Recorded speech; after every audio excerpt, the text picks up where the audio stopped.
Hello, ആ സെബാസ്റ്റ്യനല്ലേ? ആ ഹിസ്റ്റിനില്ലപ്പോ സഭ മാത്രമേ ഉള്ളൂ. ആരായിരുന്നു?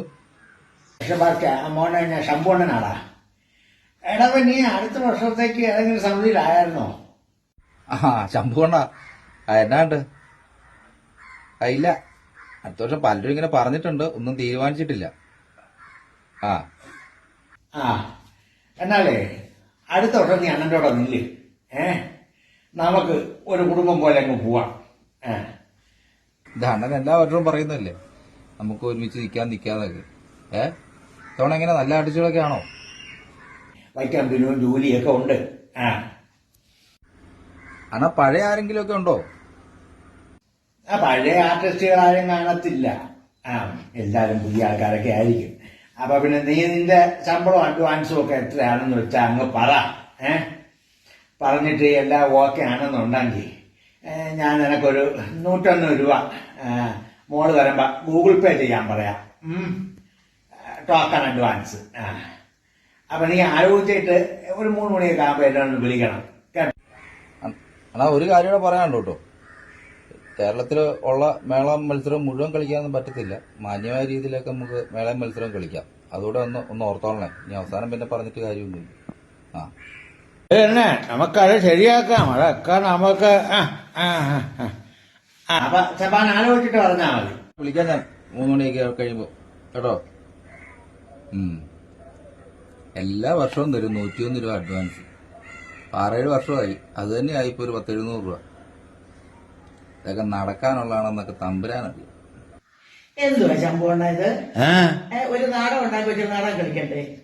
അത് സീസൺ ആയില്ലല്ലോ. സീസൺ ആയില്ലെന്ന് പറഞ്ഞിരുന്നാലും നമ്മൾ എല്ലാ സമിതികളും ഇപ്പൊ എന്താ പറയുന്ന മേളയാണ് കളിക്കുന്നത്. നമുക്കെന്താ കളിക്കാൻ പൊക്കൂടെ? അയ്യോ, മേള കളിക്കാൻ പൊക്കൂടായതൊന്നുമില്ല. പിന്നെന്താ? മേള കളിക്കാനായിട്ട് ഞങ്ങൾ ആർട്ടിസ്റ്റുകൾക്ക് പറ്റൂലല്ലോ. ആർട്ടിസ്റ്റുകൾ അയാളല്ലേ മേള കൊടുക്കാൻ പറ്റത്തുള്ളൂ.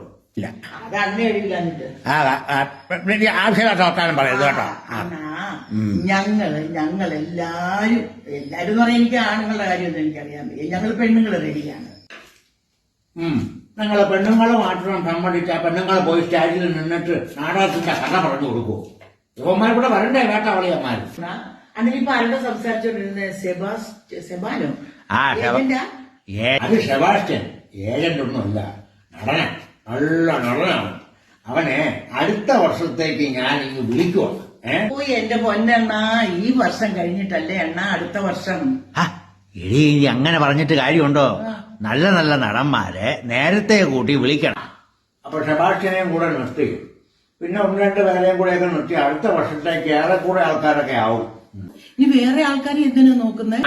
നിങ്ങളൊക്കെ കൂടെ അഭിനയിക്കുന്നത് കൊണ്ടാ ഒരു ബുക്കിങ്ങോ ഒരു വിളിയോ പോലുണ്ട് ഈ ഫോണിലോട്ട് വരാത്തത്. എന്റെ സുമ പറയുന്നോണ്ട് വേറൊന്നും തോന്നരുത്. സുമ ഈ കൊച്ചുപെണ്ണിന്റെ വേഷം കളിക്കുന്നതൊന്നും ആർക്കും അങ്ങോട്ട് ഇഷ്ടപ്പെടുന്നൊന്നുമില്ല. അതാ ഈ നാടകത്തിന്റെ വലിയ പരാജയമെന്നാണ് എല്ലാരും പറയുന്നത്. 10-42 വർഷമായി ഈ പാവാട കൊടുത്ത് കൊച്ചുപെണ്ണിന്റെ വേഷം കളിക്കാൻ തുടങ്ങിയിട്ട്. ഇതൊന്നും ആളുകൾക്ക് ഇഷ്ടപ്പെടത്തില്ല. ഇപ്പൊ പുതിയ ജനറേഷന്റെ കാലമാണ്. ഈ കാലത്ത് ഇങ്ങനെയൊക്കെ ഉള്ള അഭ്യാസങ്ങളുമായിട്ട് ഒരുമാതിരി മാട്ട കളിക്കുന്ന പോലെ അത് നടക്കത്തില്ല. എന്റെ അണ്ണ ഇന്നലെ എന്നെ എവിടുന്നായിരുന്നു? വടക്കമ്പറവുന്നോ എവിടെ നോക്കിയോ വിളിച്ചിട്ട് എന്റെ പൊന്നേനോ അഭിപ്രായം പറച്ചില്ലാന്നറിയാമോ? സുമേ, നീ അല്ലാതെ കൊണ്ട് ഈ വേഷം വേറെ ആരും ചെയ്യത്തില്ല സുമേ. നീയാ എന്താ പറയുന്നേ, ആ ഒരു മോളായിട്ടൊക്കെ വന്നിട്ട് എന്തൊരു ഓമനത്വമാണ്, എന്തോ ഒരു രസമാണ് അഭിനയിക്കുന്ന കാണാനായിട്ട്. ഞാൻ ജൂലിയെയും വൈക്കം ബിനുവിനെയും ഫിക്സ് ചെയ്ത് വെച്ചിരിക്കുക. വലിയ ടീമാ അടുത്ത വർഷം. ബിനുചേട്ടനും ജൂലി ചേച്ചിയോ? അപ്പൊ ജൂലി ചേച്ചിയുടെ മോളായിട്ട് എനിക്ക് അഭിനയിക്കാം. ഞാൻ കുറെ കാലം കൊണ്ട് ആഗ്രഹിക്കുന്നുണ്ട് ജൂലി ചേച്ചിയുടെ മോളായിട്ട് അഭിനയിക്കാൻ. അല്ല, അതിപ്പോ ജൂലിയുടെ മോളായിട്ട് സുമ അഭിനയിക്കുന്നതെന്നൊക്കെ പറയുമ്പോ ഞാനേ പറയാൻ മറന്നുപോയി. സമിതി അടുത്ത വർഷം ചിലപ്പോ കാണത്തില്ല കേട്ടോ. അത് വേറെ ആരെങ്കിലും ആയിരിക്കും നടത്തുന്നത്. ഞാനിങ്ങനെ ആർട്ടിസ്റ്റുകളെയൊക്കെ വിളിച്ച് കൊടുക്കുന്നുള്ളതേ ഉള്ളു. അപ്പൊ അവരുടെ തീരുമാനമാണ് അന്തിമം. പഴയ നമ്പർ എന്റെ അടുത്ത് ഇറക്കല്ലേ അണ്ണാ. നമ്പറല്ലേ, പണ്ട് ചെറുനീർ ജയപ്രസാദ് ഇറക്കിയ ഒരു നമ്പരാണ് ഇത്. സമ്മതിക്കൂല. ഒരു കാര്യം ചെയ്യും, മക്കളും മരുമക്കളും ഒക്കെ ഇപ്പൊ നല്ല നിലയിലായില്ലേ. ഇനിയിപ്പൊ കുറച്ചു കാലം റെസ്റ്റ് എടു. പക്ഷെ കാര്യമില്ലേ, ഈ അരച്ചിലൊക്കെ അങ്ങ് തീരട്ട്. സ്റ്റേജൊക്കെ വലിയ പൊക്കത്തിലല്ലേ, വലിഞ്ഞൊക്കെ കയറാൻ പറ്റുമോ? അതൊന്ന് ആലോചിക്ക്. എന്റെ പൊന്നണ്ണ, അണ്ണ ഇതെങ്ങനെയാ പറയാൻ തോന്നുന്നേ? ഞാൻ എന്റെ ഒരു 17-18 വയസ്സുള്ളപ്പോൾ ഞാൻ അഭിനയിക്കാൻ ഇറങ്ങിയതാ അണ്ണാ. അന്ന് മുതൽ ഇന്ന് വരെ ഞങ്ങളുടെ ചോറാണ് അണ്ണ ഇത്. ഈ നാടകം വിട്ടിട്ട് എനിക്ക് ഭയങ്കര ബുദ്ധിമുട്ടാണ് അണ്ണ. നാടകം ഇല്ലാതെ ജീവിക്കുന്നതിനെ കുറിച്ച് എനിക്ക് ചിന്തിക്കാൻ പോലും പറ്റത്തില്ല അണ്ണ. കാരണം എന്തെന്ന് വെച്ചാ, നാടകത്തെ നമ്മൾ ഉപേക്ഷിക്കാന്ന് വെച്ചാലും നാടകം നമ്മളെ വിട്ടു പോകത്തില്ല അണ്ണ. സുമ പതിവ് പോലെ അവസാനം സെന്റിമെന്റ്സിൽ കൊണ്ടുവന്ന് അങ്ങ് നിർത്തി. സുമ പറഞ്ഞതിലും കാര്യമുണ്ട്. 1 വർഷം സമിതി ഇറക്കാതെ ഇരുന്ന പിന്നെ ഒരു നേരം ആഹാരം കഴിക്കാത്തതിന്റെ പോലുള്ള ഒരു വിഷമമാണ്.